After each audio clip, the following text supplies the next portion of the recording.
Heidi Klum, Farhana Abedi, Wan Kan-Hu, ces célébrités ont décidé de jouer les rebelles face au dress code imposé par le Festival de Cannes pour sa 78e édition. Mais alors, quelles sont les règles de ces nouvelles conventions vestimentaires et quelles en sont les raisons? On t'explique tout ça. Publié la veille de sa cérémonie d'ouverture sur le site officiel du festival cannois, ce dress code inédit demande des tenues de soirée, à savoir robe longue, smoking, avec des couleurs sombres.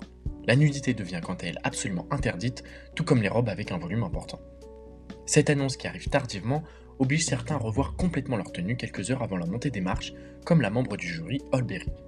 Au-delà de ce fait, beaucoup dénoncent l'interdiction du naked dress. Selon le journaliste mode Mathieu Bobard-Délière, cette règle est un vrai pas en arrière, obligeant les femmes à porter certaines tenues et pas d'autres. Le refus du respect de ce dress code a donc un aspect politique, c'est un engagement contre une doctrine rétrograde. Chez les festivaliers, les avis sont plus partagés. Pour certains, cette décision radicale est un choix pertinent, une volonté de ne pas vouloir se rapprocher d'un modèle de tapis rouge comme le Met Gala aux États-Unis. Cette mise au second plan du côté fashion de la cérémonie permet de rétablir l'essentiel de cette dernière, les films. De son côté, le festival ne s'est pas étendu sur son nouveau règlement, rappelant seulement que la censure des tenues jugées trop volumineuses est une question élémentaire d'organisation. En ce qui concerne la nudité, son bannissement est justifié par des raisons de décence et un simple respect du cadre institutionnel de l'événement et de la loi française.